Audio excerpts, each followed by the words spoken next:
Hello, everyone. Welcome to session 2.4 at the fourth Small Scale Fisheries Congress.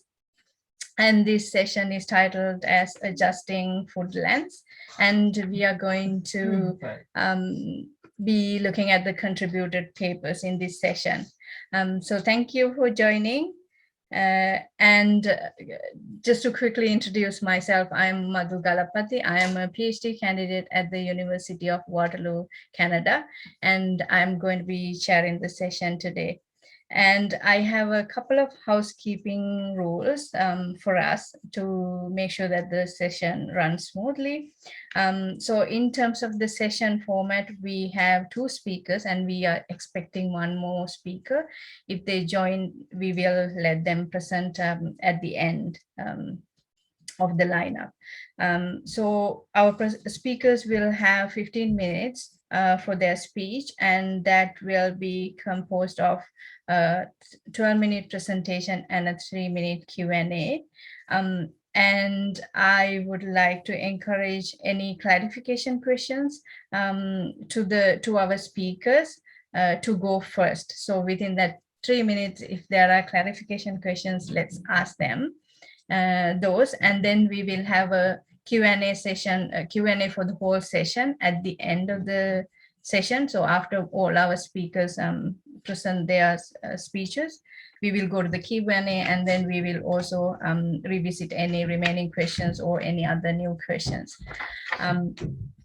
So you can put the questions in the Q&A box that you see at the bottom of your screen, or you can use the chat box, the regular Zoom chat box, to send the questions.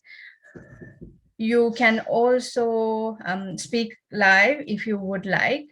Just raise your digital hand here, and I will enable your audio and video so that you can ask the question live. Those are the rules, the housekeeping rules that I have to mention at the beginning of the session. So we have two speakers joining us so far. Let's hope that the other person join. So without further ado, I would like to give the digital floor to our speakers. So our first speaker is Udani GUNAWARDANA. Udani will be doing her presentation, and the title of her presentation is Reviewing Consumer Concerns and Producer Practices on Packing and Labeling of Dried Fish to Improve the Dried Fish Market in Sri Lanka. So Udani, the floor is yours. Thank you very much, and let me share my screen. Mm-hmm.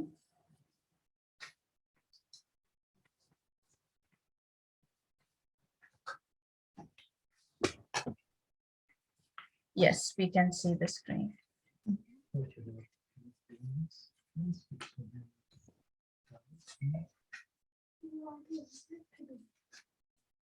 All right, you're good to go. Let me start my presentation. So I'm Udani GUNAWARDANA, MPhil candidate on the University of Ruhune, Sri Lanka. So my research area is focused in marketing and socio-economic sides in dried fish. So today I'm going to present on reviewing consumer concerns and producer practices on packaging and labeling of dried fish to improve the dried fish Sri Lanka. So this is the flow of my presentation. And let me give you a brief introduction. So fish and fish products representing 60% of animal protein intake in Sri Lanka. And when it comes to the fisheries sector contributes 1.3% of the country's gross domestic production. And when we are talking about the dried fish is the most common form of processed fish consumed in Sri Lanka. So dried fish production is usually conducted as a supplementary income earning activity in fisheries households in Sri Lanka. So mostly women in the fisheries household are engaging in dried fish processing. So therefore, this dried fish processing has become a way of empowering fisher women in fishing households. And also, fisher women process dried fish as a method of coping up with the climatic changes in southern coastal region of Sri Lanka. Because you know that harvest is totally dependent on the climate condition. So it is high liable for fluctuation with the climate. So therefore, in order to cope up with these climatic changes, women in fisheries household are engaged in this dried fish processing. So, talking about the dried fish consumption,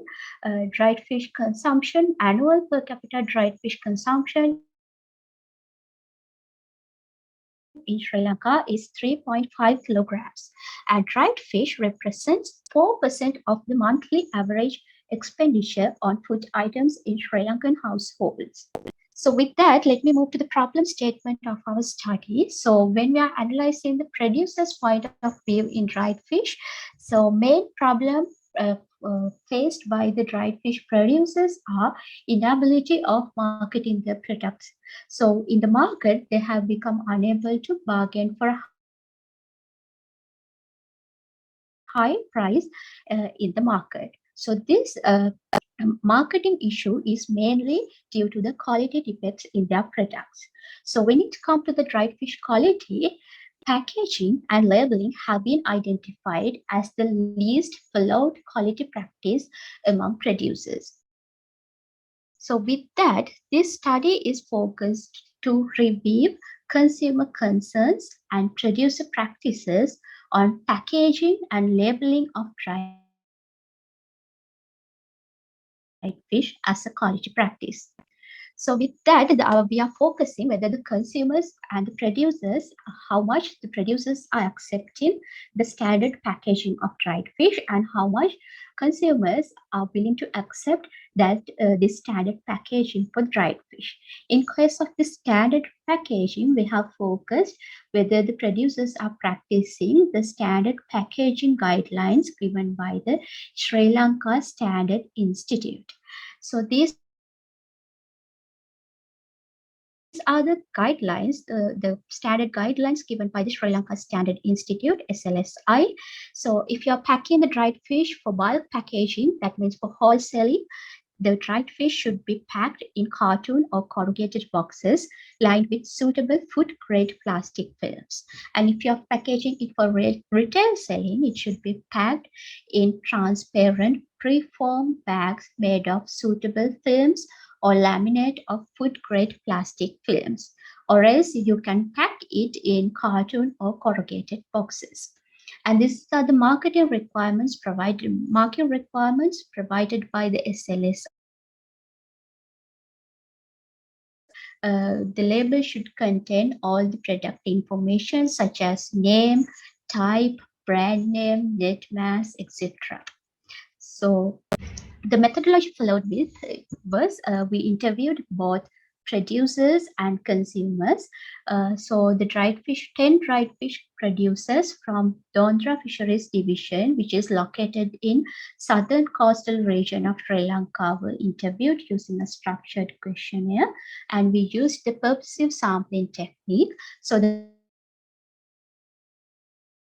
major governing body contacted with the fishers are fisheries inspectors. So through the fisheries inspector in Dondra Fisheries Division, we selected the sample of dried fish producers.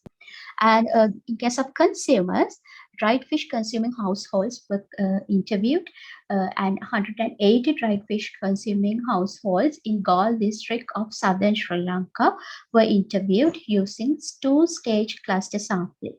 So in case of two-stage cluster sampling, the first stage of clustering was for 180 dried fish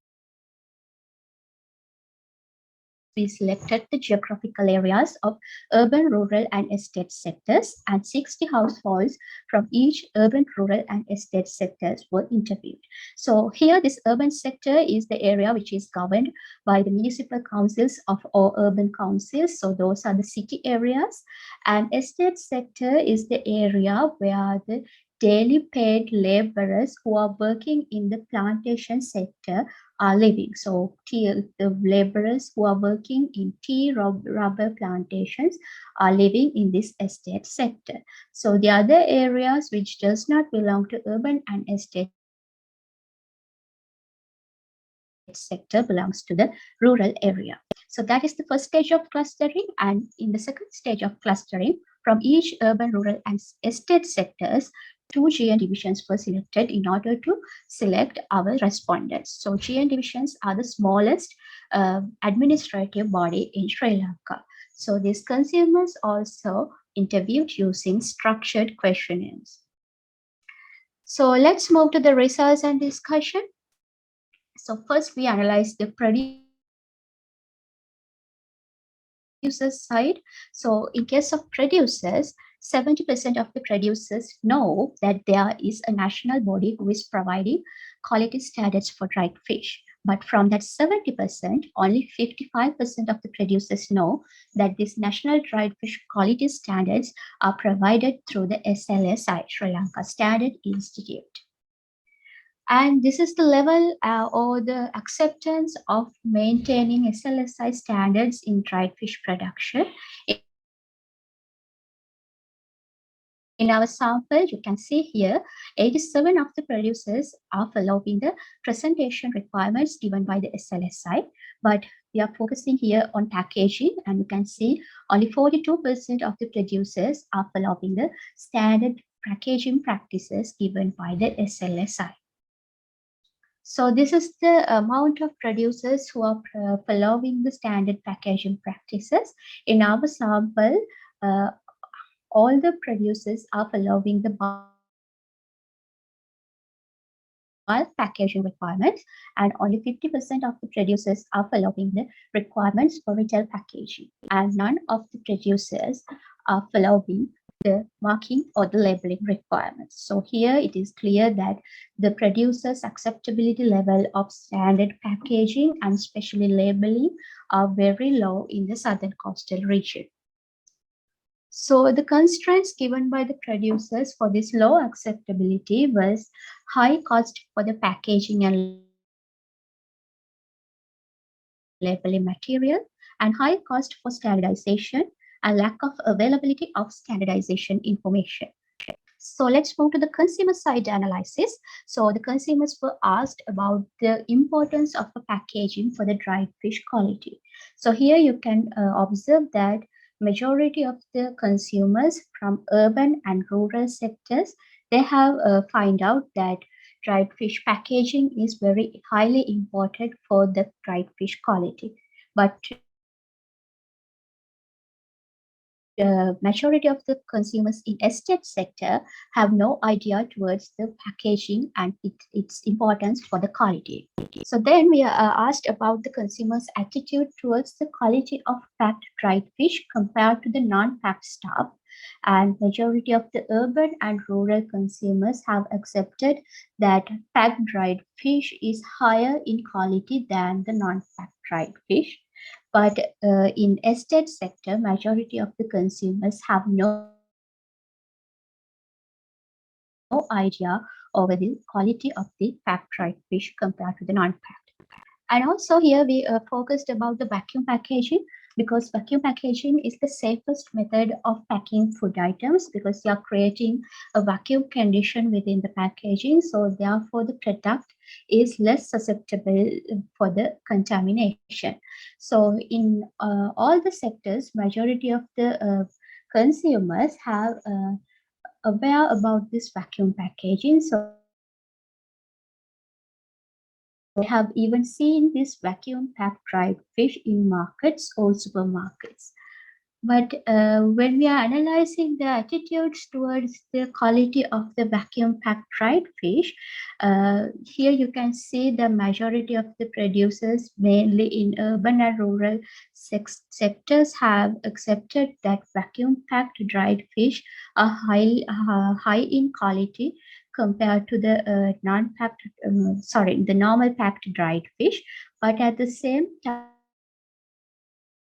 you can observe here that there's a considerable amount of respondents who do not have any idea of the quality of the vacuum packed dried fish.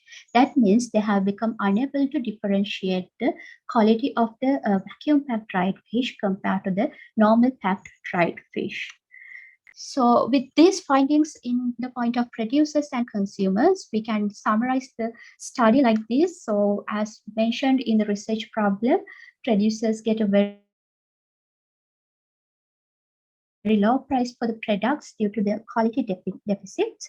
And when it comes to the packaging and labeling, the study shows that there's a low acceptability of standard packaging and labeling. But when we are analyzing the consumer side, we have identified that consumers' concerns packed and labeled dried fish as a quality product. So that's why the majority of them have mentioned that packed dried fish are higher in quality than the non-packed dried fish. So with that, this study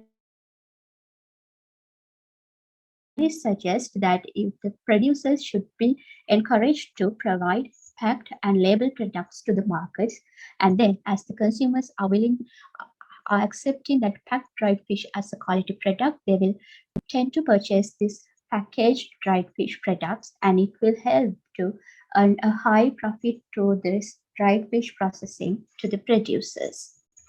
So that's all about our study, and thank you very much for your kind attention. And I'm really sorry if any interruption happened due to the connection problems. So your questions are warmly welcome.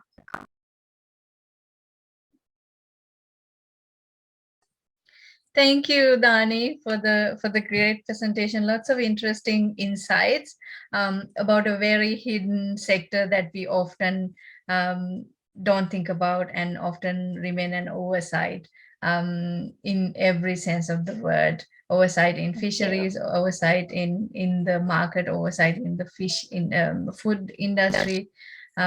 So yeah, so great work.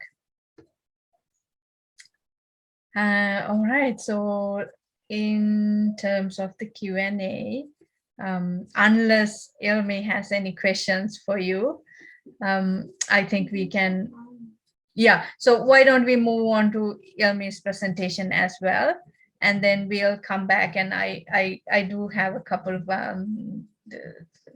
questions out of curiosity actually that I need to ask, but we'll come back to the questions. Maybe Ilmi can go now. So Ilmi's presentation is titled "The Effect of Express Pearl Disaster on Marine Fish Consumption in Sri Lanka." I'm really looking forward to hearing your presentation, Ilmi. Very current and relevant and really interesting topic. Yeah, so the floor is all yours. Yes, we can see your slides, yes. Hello everyone, I'm Ilmi Lokugamage from University of Ruhuna, Sri Lanka. So today I'm going to present to you about the findings of our research on the effect of express pearl disaster on marine fish consumption of Sri Lanka. So first, let me provide you a brief introduction to this study. So Sri Lanka is an island blessed with a magnificent ocean around it, and fish is the major protein source of the Sri Lankans. So fish provides about 55% of the total animal protein requirement of them, and 81% of this total fish consumed by Sri Lankans comes from the marine fisheries industry. However, the Express Pearl ship fire that happened on 20th May 2021 near the Colombo port caused devastating impacts on the marine fisheries industry of Sri Lanka. And this is considered as the worst ever man-made marine disaster in the Sri Lankan history. So this Singapore registered ship was carrying 1,486 containers, where it included 25 tons of nitric acid and 78 tons of plastic pellets and some other chemicals such as sodium hydroxide, sulfur, cosmetics, etc. So these chemicals and these materials caught up in the fire and tumbled into the sea. So as a result, thousands of debris reached the shores of the Sri Lankan beaches. And at the same time, a temporary ban on coastal fishing was imposed from Negombo to Kalutara. So as you can see that map from the figure 3. And at the same time, many dead bodies of the sea animals reached the shores of Sri Lanka. And according to the Center for Environmental Justice Sri Lanka, 470 turtles, 46 dolphins, and 8 whales have reached the beaches of Sri Lanka. In addition to that, as you can see from the figure 4, plastic pellets in gills, mouths, and bodies of fish were found during this time. And these things caused fears among the people regarding the safety of marine fish for consumption. And in addition to that, previous studies on similar incidents done in the world, so similar incident means oil spills, shipwrecks. So those studies reveal that these sort of accidents results in negative perceptions regarding the safety of consumption and reduced consumptions of marine fish as well. So on this background, we wanted to achieve these 3 objectives. So the first one was to identify the changes in marine fish consumption with the Expressible incident. And the second one was to evaluate the perception of consumers regarding the reasons for changing their marine fish consumption. The final one was to determine the substitutes consumed for marine fish consumption with the Expressible incident. So this was the methodology we followed. We collected data from 125 fish consumers, and we used convenient sampling for that. And we collected data through an online survey, that means from a Google form. We did this study in early July 2021. So we had to use this method because at that time, Sri Lanka was under a travel restriction due to this COVID-19 pandemic, and we could not go outside our homes. So we used this method. And we analyzed these collected data by using suitable descriptive and inferential statistical methods. So now let's go through the findings of this study. So as you can see, almost half of the respondents in the sample, that means about 60 people, have completely stopped consuming marine fish with this accident, and 36 of them have reduced consuming fish as they usually do when compared to what they usually do. And however, 29 of them have not changed their fish consumption patterns. And then we asked these people who have changed fish consumption to state when they did so. So as you can see from this table 2, majority of them, that means 39 people, have changed their consumption from the day of the accident happened, and 28 people changed it within less than 1 week from the accident, 24 after 1 week from the accident changed, and 4 people from after 2 weeks. 1 person changed it only after 3 weeks from the accident.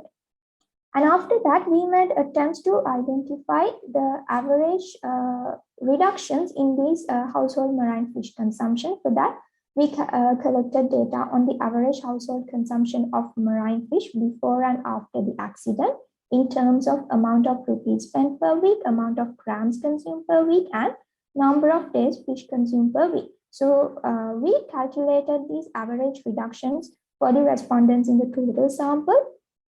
So you can see the average values before and after the incident from this table, and the average reduction of the household marine fish consumption was about 61% in terms of the amount of rupees spent per week for the respondents of the total sample. And it was about 64% reduction for the amount of grams consumed per week, and it was about 66% in terms of number of days fish consumed per week. So then we calculated the average of these 3 values, and it was found that it was 63.6% average reduction of the household marine fish consumption was there after this Expressible incident in the respondents of the total sample. And then we made attempts to identify the reductions of the respondents of the highly affected areas in the sample. So highly affected areas by this accident were considered as the districts of the Western Province, which means Kalutara, Colombo, and Gampaha. So there was about 43 respondents in our sample from these areas, and we calculated the reductions, average reductions in these terms as well. So it was about 67 reduction in terms of amount of rupees spent per week for the respondents in the highly affected area, and there was a 74% average household reduction of the consumption of marine fish in terms of amount of grams consumed per week. So you can see that it is 10% higher when compared to the value we obtained for the respondents of the total sample. And there was a 71% reduction in the consumption of marine fish in terms of number of days consumed per week. And then we calculated the average value of these three values, and it was about 70.7% average reduction in the household marine fish consumption was observed for the respondents of the highly affected area. So this is somewhat slightly higher when compared to the respondents of the total sample. And then we wanted to identify whether these changes are significant or not. For that, we applied a paired t-test for all these terms. And from this table, from this p-value column, we can see that all these p-values are significant. And as a result, we can say that there were significant changes in the household marine fish consumption before and after the Expressible incident for both respondents in the total sample and the respondents in the highly affected areas in terms of amounts of rupees spent per week, amount of grams consumed per week, and number of days fish consumed per week. And then we wanted to identify the perception of consumers regarding the reasons for changing their usual fish eating habits. So so majority of them, that means 49% of them stated that they have reduced or stopped consuming fish because they believe that fish was not safe anymore with the discharge of toxic chemicals to the sea. And about 29% of them completely agreed to this statement. And in addition to that, people have reduced and stopped consuming marine fish as they believe the quality of fish has reduced with this accident. So 37% of them have agreed to it, and 26% of them have completely agreed to this. And another issue we have in Sri Lanka is we don't know exactly where our fish comes from, the fish that we consume comes from. So even though the fish was not caught from highly affected areas, people had no ways of identifying the location the fish was caught. So as a result, 45% of them agreed that they have reduced or stopped consuming fish as they certainly do not about the area where the fish is caught, and 22% of them have completely agreed with this statement. So you can see from this table, most of these people have agreed with all these three statements. And then we wanted to identify the substitutes used by these people who have changed their consumption from marine fish because they had to use some other alternative protein sources to fulfill their protein requirements. So these respondents, they pick more than one option. So as a result, the total of these exceeds 100% because they pick more than one product. And as you can see, mostly consumed protein source is the eggs, followed by chicken, and they used substitutes such as soya meat, dried fish, and canned fish as well. However, 5% of them used some other sources such as cereals, inland fish, and mushrooms for their protein requirements with this accident. And then we asked the people who changed their consumption patterns to state when they are planning to consume marine fish as usual. However, 79 people had no idea. That means majority of them had no idea about when they are going to restart eating fish as they usually did. But 3 people stated that they are going to restart consuming fish after 1 month from the accident. And 7 people said that they are going to start after 2 months and 3 months respectively. So then we asked from the people who have changed their consumptions to state whether they are willing to go back to their consumption patterns, consumption of marine fish as they usually did if a scientific study proves about its safety. And interestingly, 83 people who changed their consumption status that they are willing to restart consuming marine fish if a scientific study proves about its safety. So this is a clear call from the Sri Lankan consumers who changed their consumption of marine fish and who want to return back to their consumption of marine fish, which is an excellent and available source of protein.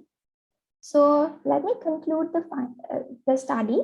So the marine fish consumption has significantly changed with this Expressible incident, and the respondents of the total sample has reduced it from an average of 63.6%, and the household marine fish consumption of the respondents in the highly affected areas was reduced from an average of 70.6%, and the mostly used substitutes for marine fish was eggs, followed by chicken. Majority of the respondents did not have any idea about when they are going to restart fish again. However, interestingly, most of them were willing to consume fish again if safety of the fish is proven by a scientific study. So that's about it. And these are the references. Thank you. And your kind comments and questions are welcome.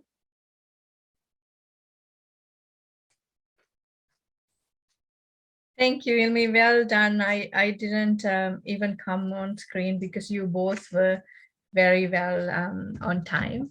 So well done. Yeah, thank you.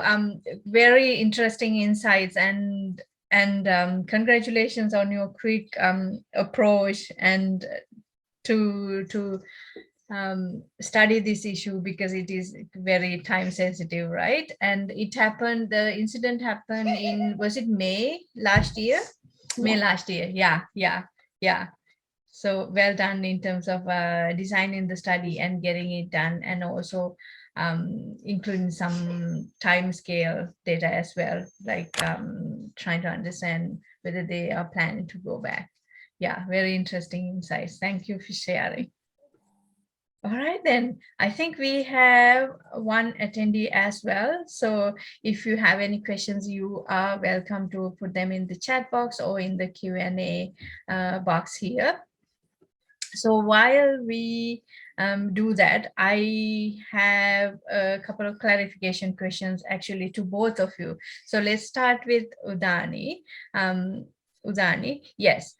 So could you elaborate a little bit about who these producers are, and in terms of their scale of production, because you mentioned bulk packaging as well. So are these more medium to maybe even large scale producers who are producing dried fish? And related to that question, the other aspect would be sort of the target markets that they are aiming for. So how, in terms of those characteristics and any other characteristic that you looked at, what could you share with us about these producers who are using these SLSI standards, whom you interviewed? Yes, thank you very much for the question. So these producers are mainly the medium scale to large scale producers. Most of them, majority of them are producing dried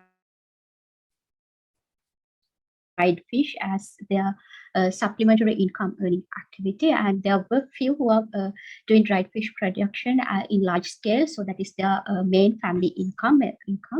So the main target market was wholesaling, so that's why 100% of them are adopting to this bulk packaging. So what they are doing is the wholesale buyers are visiting to their yards, so they are selling their products to those buyers,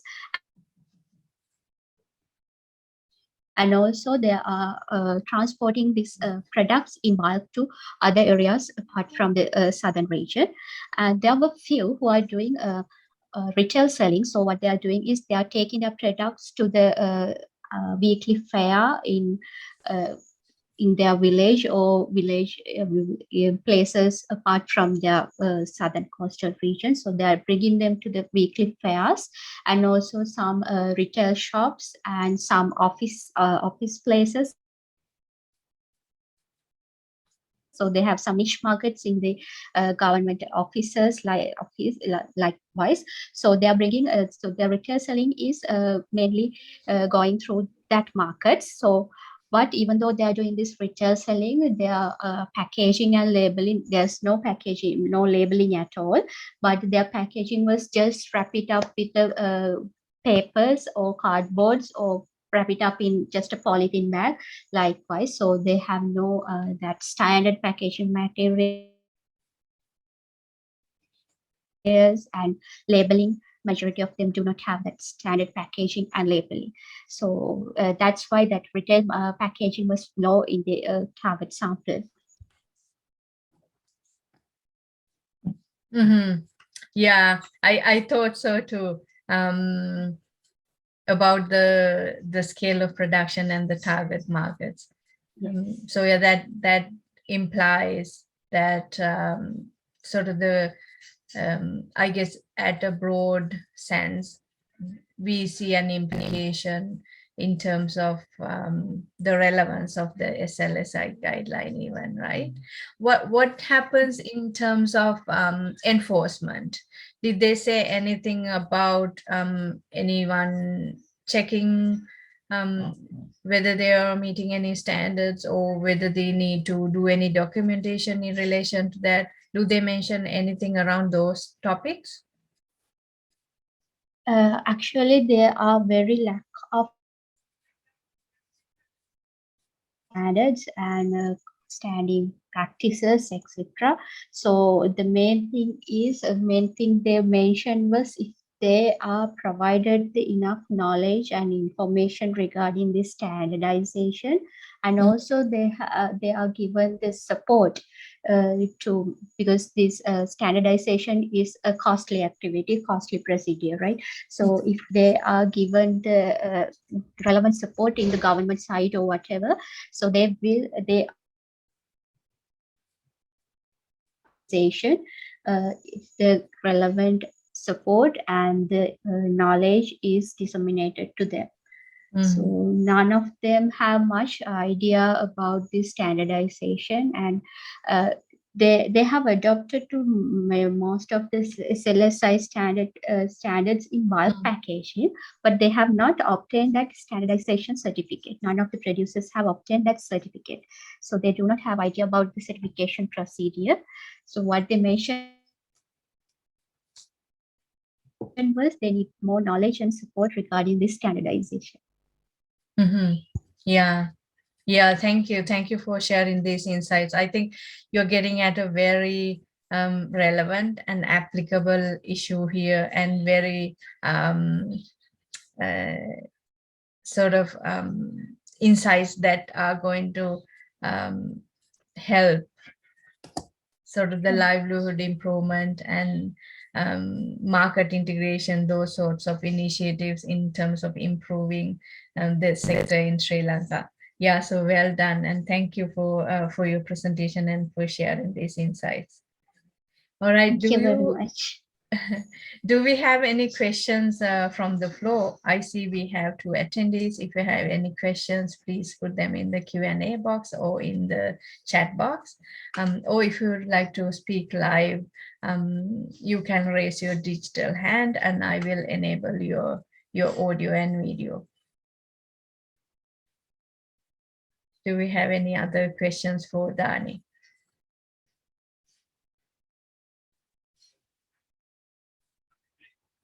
All right, then I think we can move on. Well done, Udani. Thank you again. So Ilmi, I also have a question for you as well, and you also are getting at some very relevant, timely, very critical issues, and sort of drivers of change and uncertainty and risk. All those come into play when we sort of look at the context of the issue that you are looking at, right? And again, in your presentation too, you spoke about traceability, has huge implications in terms of the sort of the improvements that we can do to uplift the sector. And again, some very interesting insights on the nutritional and safety implications. I think in terms of behaviors of the consumers, the findings speak a lot in relation to how the sector can work. So yeah, so I guess my question is, do we have any studies that I know you in your study you asked the consumers about their preferences and attitudes around scientific studies that can inform their consumption behaviors, but has there been any studies in that realm in terms of nutritional and looking at toxicity, maybe looking at safety concerns? Do we have any studies? Yes. Yeah, at the time we were doing the research, there were no any studies. But so far, I am not aware whether there's a study on the safety of fish. But recently, I joined a webinar which was done by the Center for Environmental Justice. But there they have analyzed the chemicals and the toxicity levels of these plastic pellets. But they have found that these plastic pellets contain cancerous substances. So what they said was, it's not good to like pick them by hand. And likewise, they were saying that the people who were involved in collecting these plastic pellets were exposed to cancer disasters. Likewise, I heard about that aspect from a conference. Yeah.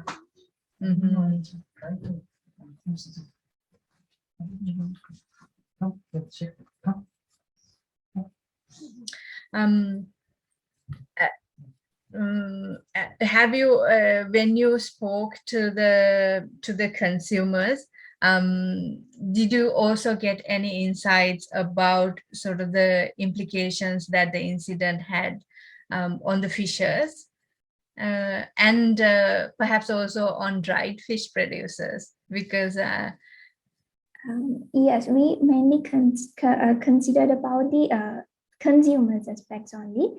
But as we saw from the media and some other studies that were done, there were considerable impacts on the fishermen as well, specifically on small-scale fishermen, because there was a ban imposed, a temporary ban imposed, and people were not buying fish, so they were having some negative impacts on their livelihoods.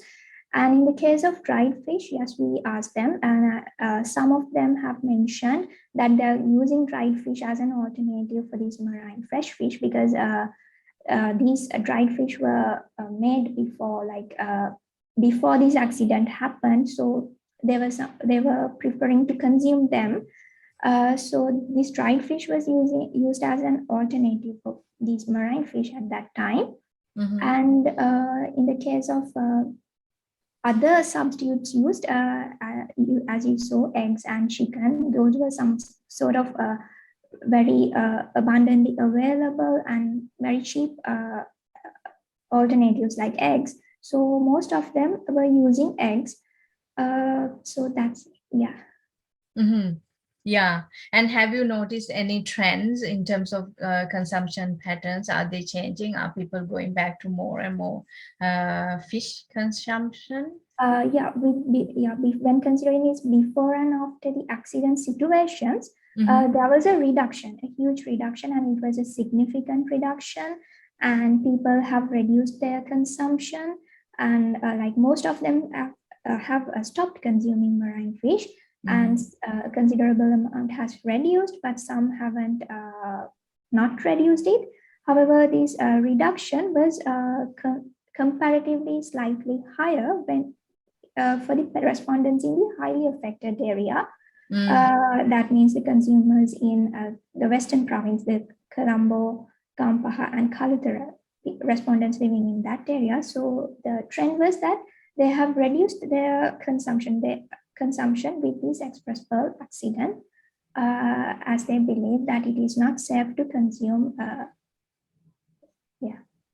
Yeah. Thank you for your clarifications, and sorry for all the questions, because both your presentations are very on very curious topics, and this dried fish is also what my area of focus is, so that's why. And the Ilmi study in particular, lots of traceability implications that sort of I guess it sort of emerge as a wake-up call, even for the fishery sector and even for the food industry, right? Because the incident happened, the impact was on one side, and the production happens around the entire coastal belt. So if we had a better system for tracing the sort of the origin of fish, that would have been very nice. So are there any questions from the floor? We do have a message. Hang on a second. It's too much noise.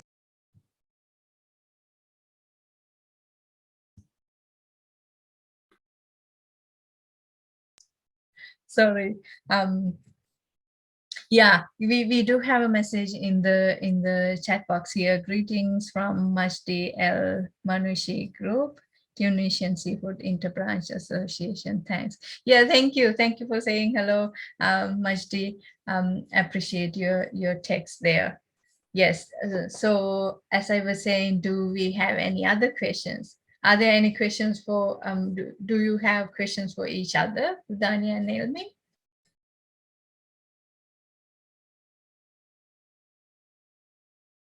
All right. Okay. So yeah, so I guess we have reached the end of the session. So again, I would like to thank both of you for sharing your studies and your insights, and I hope both of you would follow up on your studies and continue to develop those insights, because they are very rich and very relevant for the issues that we are facing in the fishery sector in Sri Lanka. So thank you again. I will end the session now. But before that, do you have any comments, concerns, anything that you would like to share? So Udani, is there anything? Yes, it's so nice to meet you and have a webinar and informative discussion with you. So this opportunity was a great initiation as an MPhil candidate for me. So thank you very much for the opportunity, and thank you for sharing the session and giving a